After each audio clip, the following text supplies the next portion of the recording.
pertama saya itu ngajarin di kelas 2, lalu naik di kelas 3, sekarang terakhir ini mentok di kelas 6. Jadi sekarang ini bukan kelas 6 Ya, di kelas 6. Bu, yang pertama kali saya mau tanya itu, ini kan kita udah ada kebijakan baru dari pemerintah tentang RPP yang 1 lembar.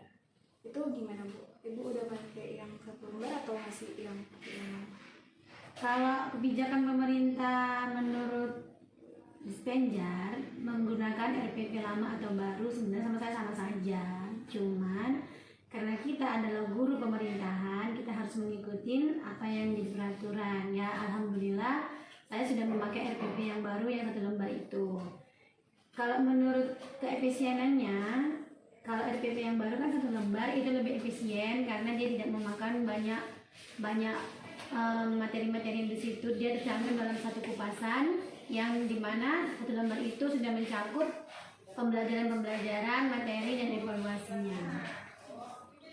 Jadi Ibu udah pakai ya Bu? Ya, alhamdulillah pakai. Jadi waktu Ibu udah merancang RPP, terus kan ini semua udah dirancang, medianya, modulnya, itu Ibu terapkan atau enggak di kelas? Kalau di era pandemi yang seperti ini, virus corona, itu kan pembelajaran hanya 2 jam. Jadi kalau menurut saya terapkan karena dia lebih efektif dan efisien.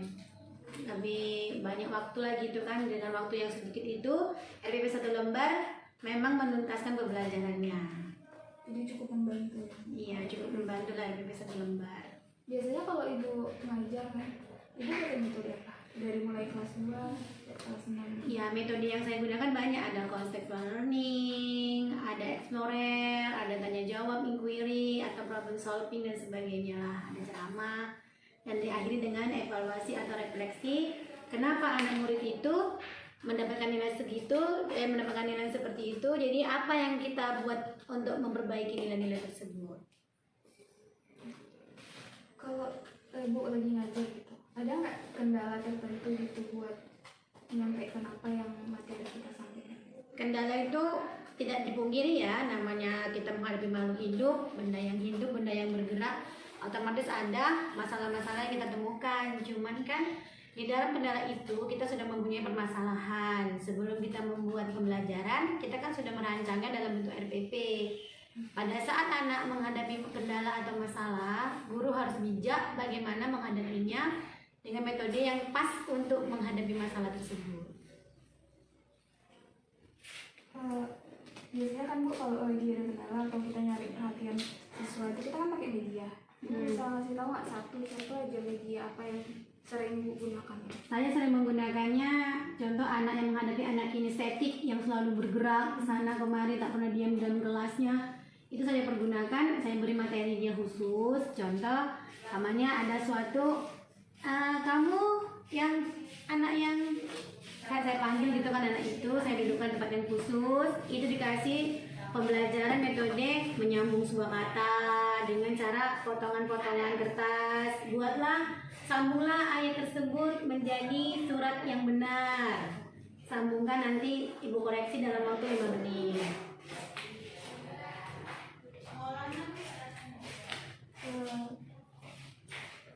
Ini Bu, terkadang kan walaupun kita sebagai guru udah semaksimal mungkin buat murid yang tetap rajin belajar, tapi kan ada aja gitu yang dia itu nggak mau belajar, nggak mau nulis, nggak mau gitu, gimana?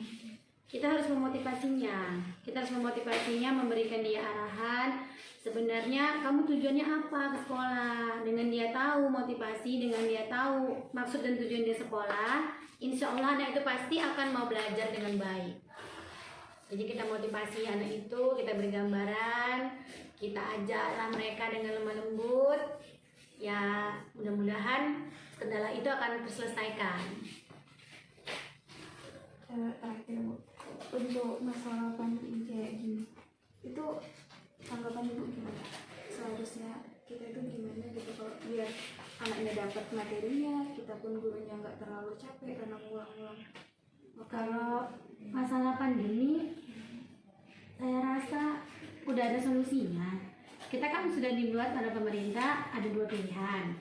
Apakah mau daring atau mau luring. Kalau kita mau daring, otomatis kelemahannya itu dalam paket anak-anak. Tapi kan gurunya mudah, dia hanya bisa dari rumah, belajar dari rumah melalui WA, melalui classroom, melalui meeting room. Seandainya kelemahan itu bisa diatasin, maka kita menggunakan daring. Tapi kalau lebih banyak siswa yang tidak menggunakan paket dan memilih paket, kita harus menggunakan luring. Jadi bijaknya guru aja lah, bijaknya guru mau memilih daring atau luring. Yang penting tujuan guru itu adalah mendidik anak-anaknya mendapatkan pelajaran agar menjadi anak yang berguna bagi nusa dan bangsanya. Jadi pertanyaan, ada masukan atau ada motivasi buat anda yang masih ngejar Motivasinya banyak ya, satu aja ya. Yang namanya guru itu tidak seindah yang kamu bayangkan. Di situ yang jadi guru itu tujuannya itu apa dulu? Tentukan dulu tujuan. Saya menjadi seorang guru adalah ingin mendidik anak bangsa, mencerdaskan kehidupan bangsa, menuntaskan kebodohan, menuntaskan buta huruf, dan membuat siswa-siswi menjadi anak yang bermoral, mengenal Tuhannya, dan menjadi seorang bangsa yang maju dan menghadapi era globalisasi. Jadi saran saya untuk kamu-kamu yang muda-mudi ini, perbanyaklah belajar, menimba ilmu, belajar dari pengalaman, lihat sekitar, pahami, semuanya pahami tentang kehidupan. Nanti kamu aplikasikan kepada muridmu dengan cara memotivasinya, memberi dia hal-hal yang baru, lalu kamu refleksi.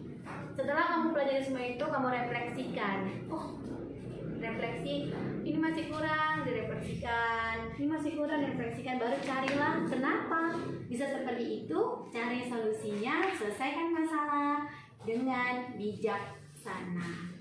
Jadi intinya jangan pernah berputus asa, tetap belajar, menimba ilmu, karena pelajaran itu didapat dari formal dan informal. Semangat terus ya. Makasih ya Bu atas waktunya. Makasih juga atas motivasinya. Oh ya, makasih Bu. Iya, sama-sama. Mudah-mudahan apa yang saya ucapkan menjadi pembelajaran. Assalamualaikum. Waalaikumsalam warahmatullahi wabarakatuh. Nanti lo berlalu menyapu. Nggak boleh bersalah-salah, kan ada yang lain. Pakai tangan lo tak lompat di dua. Ini lompat berikutnya, lompat tiga, lompat tiga. Ya lompat tiga. Oh.